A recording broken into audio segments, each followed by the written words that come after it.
There's a Zombie in My Treehouse. Words by Ken Plume and John Robinson. Art by Len Peralta. Read by Jonathan Coulton. Life on Cameron Lane was as normal could be. There were normal houses and normal families and normal cars in normal garages with normal trees in all the normal yards. In this normal town, Johnny was a perfectly normal boy. You'd never guess there was anything particularly special about him, judging by his normal looks and normal demeanor. In fact, he was just a normal boy. What wasn't normal, however, was the tree in his yard. Well, not the tree, really. It was just a normal tree. It wasn't even the treehouse nestled in its lofty limbs. That was normal, too. On normal days, Johnny would come home after school and play in the treehouse. Some days he'd rescue a princess from the evil dragon that perched menacingly in the topmost heights of the old oak tree. Other days he'd vanquish the dread pirate lord whose flagship just happened to look suspiciously like the shed in Old Man Johnson's yard. Sometimes he even managed to save the Ruby Galaxy from the monstrous Zorgo when his mother didn't make him come in too early. There came a day, however, not that long ago, when Johnny found something abnormal in his normal life. It was the day that Johnny discovered a zombie in his treehouse. How was he supposed to play today, or any day?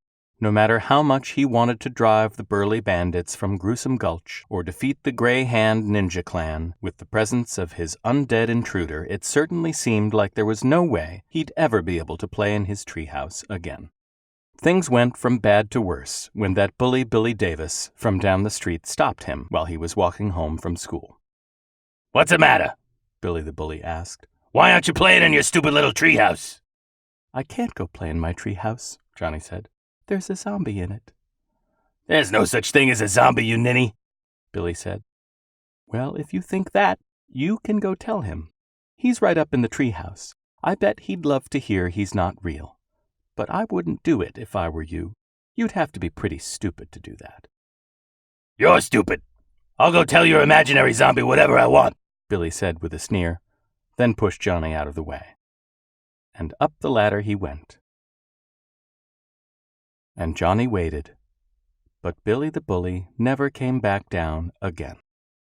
The next day, Johnny's sister interrupted him while he was sitting in the den. He was trying in vain to find something worth watching on television, unable to shake the feeling that the dread arch-pirate Ernie Black was now ruling the oceans in his absence. "What's wrong with you?" his sister asked. "Why aren't you out in your treehouse pretending you're a cowboy or a princess or whatever it is you do out there?" "I can't go pretend in my treehouse," Johnny said. "There's a zombie in it." "That's silly. There can't be a zombie in your treehouse. Zombies can't climb trees," his sister said. "Everybody knows that." "Well, everybody but this zombie, apparently, because he's up in the treehouse. You're more than welcome to go tell him he can't possibly be up there, but I wouldn't if I were you." "I think I will go tell him," his sister said, smirking. And up the ladder she went.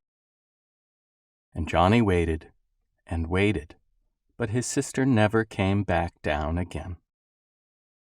The next day, Johnny's mother came into his room while he was lying in his bed, wondering what he was going to do now that he didn't have a treehouse anymore. Who would save the Queen of the Moon? "What's wrong, Johnny?" his mother asked. "Why aren't you up in your treehouse having an adventure as a secret agent or something?" "I can't go have any more adventures in my treehouse," Johnny said. "There's a zombie in it." "Now, dear, we've talked about this before. Zombies aren't real. They're legends. In reality, they're just people who think they've died and been brought back from the grave," his mother said. "They don't know any better. Perhaps it's just a confused person in your treehouse." "Well, the zombie in my treehouse definitely doesn't know any better because he's real and he's up there right now. It'd be great if someone could unconfuse him so he'd go away. But I wouldn't do it if I were you." "Nonsense. I will go tell that poor deluded man right this instant," his mother said. And up the ladder she went. And Johnny waited, and waited, and waited. but his mother never came back down again. The next day, Johnny's father came into the kitchen while Johnny was sitting at the breakfast table, building the Great Pyramid out of cookies. "Johnny, why are you moping about in here?" his father asked. "And have you seen your mother and sister?" Johnny sighed. "I'm in here because I can't go up in my treehouse and play. There's a zombie in it, and Mom and Sis went up to go take care of him." His father said. "Well, I hope they remember that it takes a nice strong blow to the head to stop a zombie. And really, if it's only one zombie, he should be easy enough to deal with.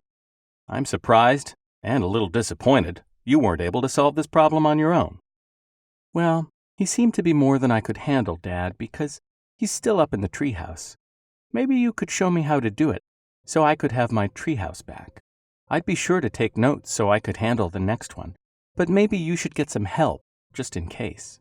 "Oh, poppycock, son, if it's only one zombie, I won't need anyone else. Dad'll show you how it's done straight away," his father said as he grabbed a sledgehammer, and up the ladder he went.